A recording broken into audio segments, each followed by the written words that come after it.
Engkaulah jalan yang sempurna, janjimu murni bagai emas perak.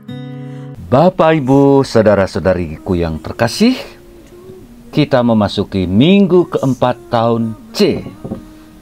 Nah, Injil hari ini merupakan kelanjutan Injil minggu lalu. Kejadian di sinagoga yang berakhir tragis. Yesus diusir, bahkan mau dibunuh. Yeremia dalam bacaan pertama mengungkapkan bagaimana Allah melindungi dirinya. Allah telah menetapkan dia sebagai nabi bangsa-bangsa. Dan Paulus dalam bacaan kedua berbicara tentang kasih yang sempurna. Itulah isi ketiga bacaan-bacaan yang akan kita renungkan. Bagaimana kabar Anda semua? Semua dalam keadaan sehat-sehat bukan? Sukacita dan tetap penuh semangat. Puji Tuhan. Mari kita perdalam renungan kita. Siapkan hati, baca firman Tuhan terlebih dahulu. Nah, Bapak Ibu, saudara-saudariku yang terkasih, setelah Yesus selesai membacakan firman Tuhan dan memberikan pengajarannya, tentu semua orang terkagum-kagum, heran, dan bersyukur kepada Tuhan.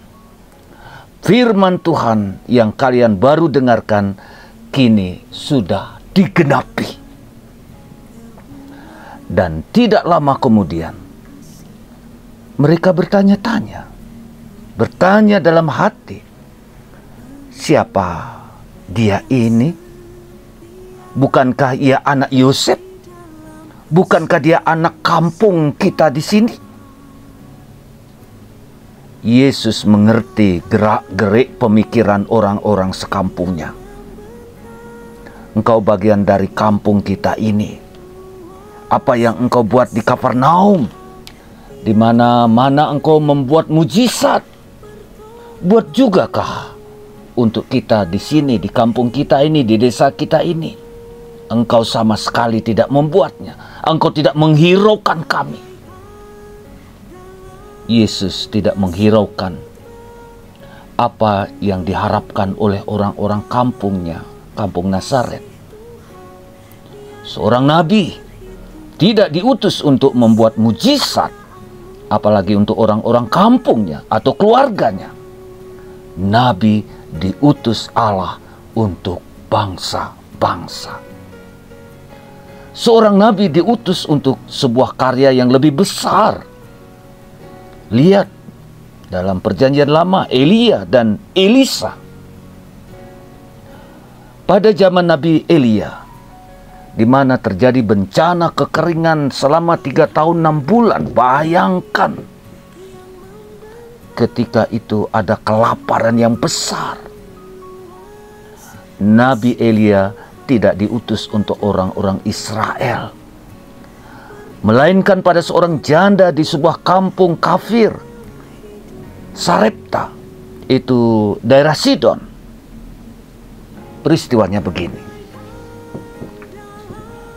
Dari sedikit minyak dan tepung yang ada pada janda itu, dia membuat roti. Nabi minta roti, dia bilang tidak bisa, tidak cukup untuk kami dan untuk anak saya.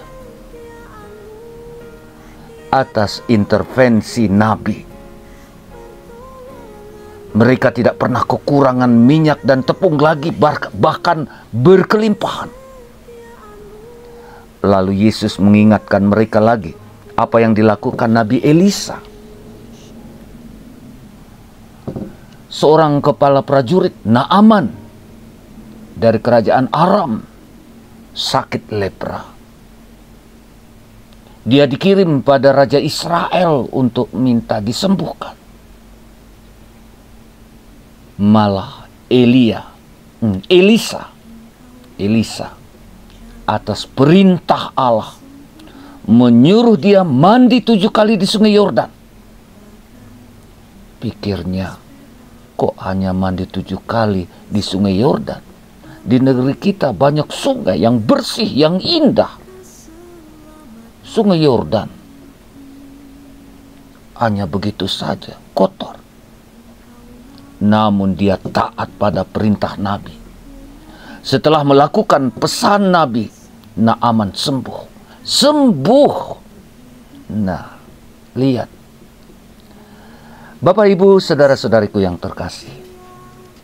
Dengan kedua kejadian ini, Yesus mau membuat warganya, orang-orang kampungnya, memahami perutusannya. Orang-orang Nazaret tak mau mengerti dan juga tidak terima. Karena itu mereka mendorong, mengusir, bahkan ingin bunuh Yesus, supaya Yesus keluar dari Nazaret.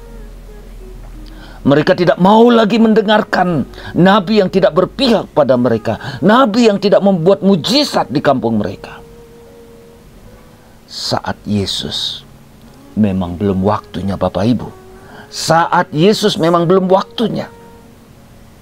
Yesus lewat di tengah-tengah mereka tanpa mereka ketahui, tanpa bisa menangkapnya ataupun membunuhnya. Nah, Injil hari ini memberikan kita pesan penting, yaitu tentang kasih yang terbuka bagi orang lain, berbuat kebaikan untuk orang lain, bukan hanya mementingkan diri sendiri. Kampung saya, kamu dari kampung ini, kamu juga harus buat mujizat di kampung kita ini. Memang Bapak Ibu, dalam segala zaman juga saat kita ini, kecenderungan kita pada umumnya memiliki kasih yang ingin memiliki posesif hanya untuk diri sendiri. Nanti kalau ada lebih baru untuk orang lain. Tidak tulus. Kasih hendaknya ikhlas, tanpa memandang siapa, tanpa memikirkan lebih dahulu saya, kampung saya, keluarga saya. Nah, Paulus dalam bacaan kedua menekankan kasih yang bagaimana yang harus kita hidupi, yakni kasih yang tulus, kasih yang tidak memiliki untuk diri sendiri, posesif, melainkan untuk kebaikan orang lain, kebaikan untuk banyak orang. Dan dalam bacaan pertama menjadi pengantar supaya kita memahami Injil hari ini. Meski Yesus ditolak, mau dibunuh, dilempar dari bukit, Yesus tidak terbunuh, kan? Karena waktu Yesus belum saatnya. Yeremia diutus Tuhan untuk tugas yang berat memang, untuk menyampaikan pertobatan bagi bangsa-bangsa. Allah menjamin Yeremia, jangan takut, aku akan menolongmu, aku besertamu. Sejak dalam kandungan, sejak belum lahir, aku telah mengenalmu. Aku akan menolongmu, jangan takut. Luar biasa Bapak Ibu, luar biasa. Nah, dalam bacaan kedua Paulus berbicara tentang kasih yang tulus. Umat di Korintus sudah menerima karunia Roh Kudus, tetapi mereka masih mengharapkan lebih lagi yang luar biasa, yakni karunia berbahasa roh. Mereka menginginkan karunia bahasa, karunia yang memungkinkan mereka berbicara dalam bahasa-bahasa yang tidak dikenal orang. Bukankah di zaman kita ini orang menyebut sebagai karunia berbahasa roh, karunia bahasa roh? Banyak yang ingin bisa berbahasa roh, banyak yang ingin memilikinya, banyak yang mengharapkannya dengan segala cara berdoa ini, itu, dan lain sebagainya. Bapak Ibu, jangan lupa, ini adalah karunia, karunia Allah. Allah memberikan karunia untuk pelayanan kepada orang yang dikehendakinya. Tuhan memberikan karunia ini supaya untuk melayani, bukan supaya kita dikira hebat bisa berbicara dalam bahasa roh, bukan itu. Paulus mengingatkan mereka dan mengajak mereka untuk mencari yang lebih penting lagi, yang lebih berguna, yakni kasih.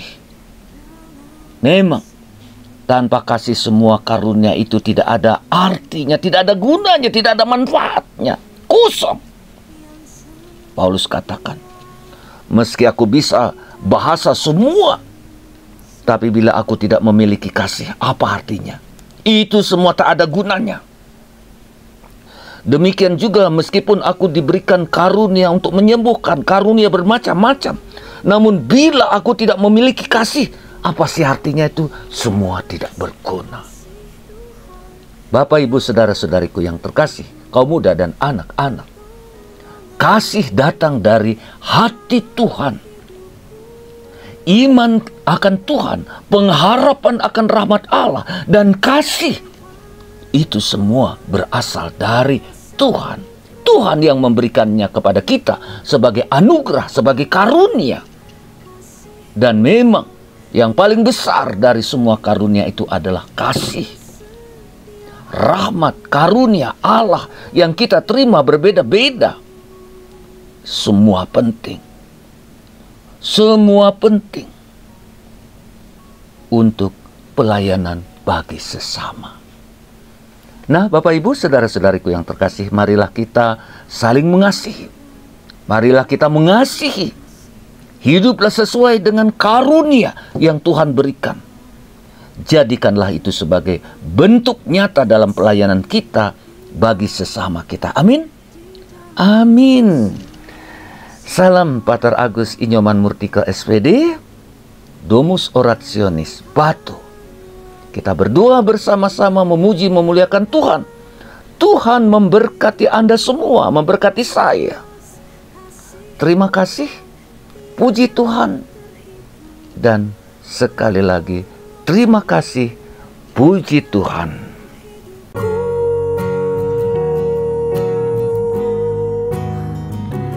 Bagaikan dalamnya samudra, begitu dalam kasih Tuhan tiada terhitung kesetiaanmu dalam hidupku.